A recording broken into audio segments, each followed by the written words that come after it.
York is a call to adventure in song form, and we're going to dive into the music to hear how the song uses a unique scale to bring out this theme of adventure. This ode to New York City is the signature song from On the Town, a classic 1944 musical comedy composed by the great Leonard Bernstein. The musical features three rambunctious sailors on leave in New York City for 24 hours, and as soon as they step off the ship, they burst into song. New York, New York, New York, New York, it's a hell of a town! Musically, this piece has a lot going on and I love it. Dissonant chords, multiple key changes, a symphonic jazz style, and syncopated rhythms all over the place. But I want to focus on just the melody of the verses, because it's here that I really feel that call to adventure most clearly in the music. I'm going to get a bit nerdy with the musical analysis, but don't worry if you're not familiar with music theory. What really matters is how you hear the music and how it moves you. I'm sharing my analysis and the themes the song evokes in me to give you a chance to hear it with a new perspective and hopefully enjoy the song even more. Let's get started by listening to the first verse. As you listen, think of a word or two you would use to describe the melody.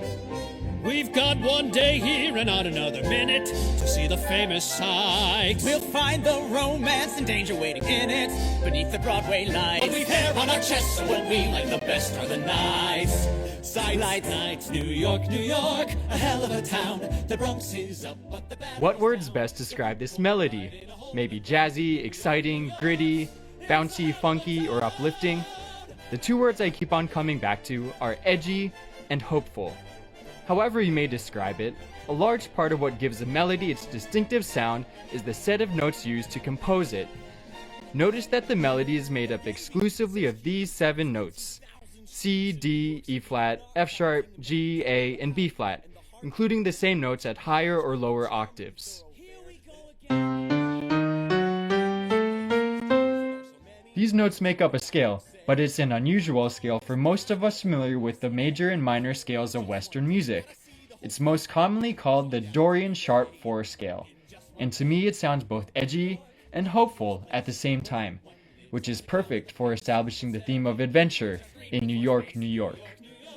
To better understand the Dorian Sharp 4 scale, let's talk about two related modes, Dorian and Lydian.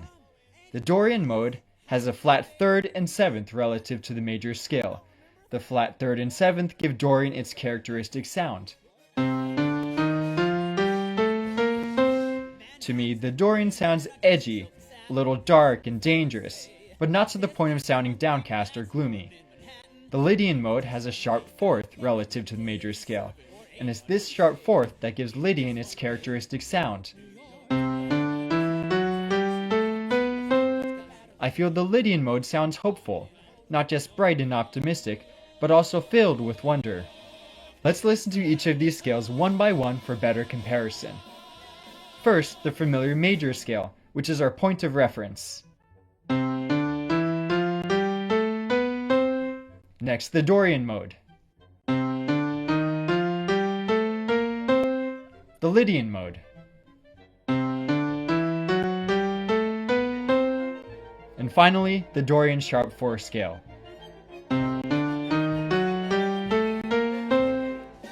As you've likely figured out, the Dorian Sharp 4 scale includes the characteristic notes from both modes, the flat 3rd and 7th from Dorian and the sharp 4th from Lydian. And Dorian Sharp 4 combines that edgy Dorian vibe with the hopeful Lydian feeling in an oh so fantastic way. Now, I haven't forgotten about New York, New York and On the Town, but I realize that half of you are thinking, this Dorian and Lydian stuff is all Greek to me. So let's listen to some more familiar songs that use Dorian and Lydian to get a more intuitive feeling for these modes before moving on. Let's begin with the song in the Dorian mode. Did you know that the verses of Michael Jackson's Billie Jean are in the Dorian mode? The themes of the song are undoubtedly edgy, and the use of Dorian, along with Michael Jackson's cool dance moves, helps bring out that edgy feeling all the more. One of my favorite examples of Dorian comes from the world of video game music. Junichi Nakatsuru's Super Smash Bros. 4 theme is intense and exciting, perfect for this over-the-top battler. Although it switches to minor later in the piece, it establishes the main melody in Dorian to create a sense of danger while still feeling fun and playful. Lydian is a bit less common and is usually only used in short segments. Legendary composer John Williams uses Lydian in his Jurassic Park theme to build expectation and convey a great sense of wonder. The short segments in Lydian helps guide the listener to feel hopeful as the characters first journey to the island of dinosaurs. Back to New York, New York. The Dorian sharp 4 melody in the verses includes the characteristic notes of both Dorian and Lydian, so you can hear that edgy Dorian like in Billie Jean or Super Smash Bros., mixed with the hopeful Lydian sound as in the Jurassic Park theme. This blend of edgy and hopeful feelings encapsulates the adventurous spirit, living with the hope so strong that the challenges and danger along the way are simply part of the adventure and can be met with enthusiasm and courage. That's why the more I listen to this song, the more I want to live adventurously. If you're having trouble hearing that call to adventure, here's a little life hack. Listen to New York, New York with your eyes closed, take a deep breath, and picture in your mind's eye Michael Jackson on a dinosaur playing Super Smash Bros. Leonard Bernstein would be proud. Now that we all agree that New York, New York uses the Dorian sharp 4 scale to elevate the theme of adventure in the song itself, let's look at the song in the context of the play.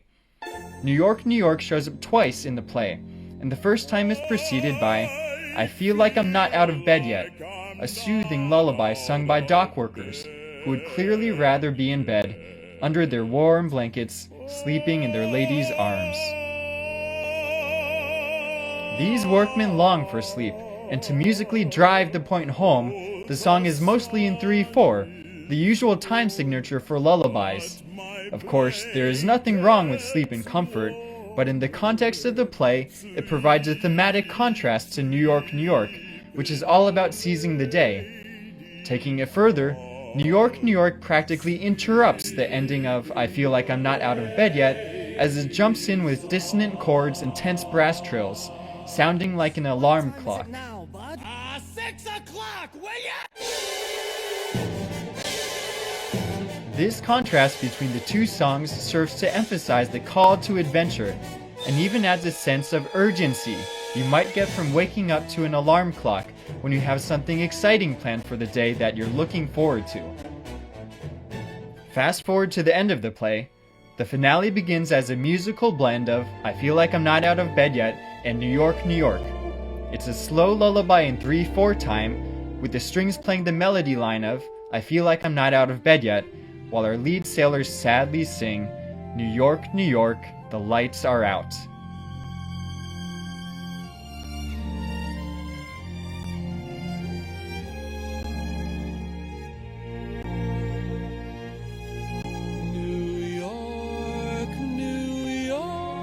It's as if New York, New York has been overtaken by I Feel Like I'm Not Out of Bed Yet, turning this anthem of adventure into a lullaby of sleepy resignation. This may be the saddest moment of the entire musical. Our heroes have lost their zest for life and finally given up hope. Fortunately, it's a brief moment, and the play concludes with the final, lively rendition of New York, New York in all its glory. Sidelights nice. New York, New York, a hell of a town. The Bronx is I hope these musical musings on New York, New York help you gain a deeper appreciation for this rich song, and maybe even spark an interest for living more adventurously. Adventure comes in a wide variety of forms, from pursuing a new hobby or taking on a challenging project at work, to engaging in a vulnerable conversation, or building a deep friendship. It's often more about approaching with an adventurous spirit than the activity itself. So I encourage you to answer New York, New York's call to adventure in your own way, and live this beautiful gift we call life to the fullest.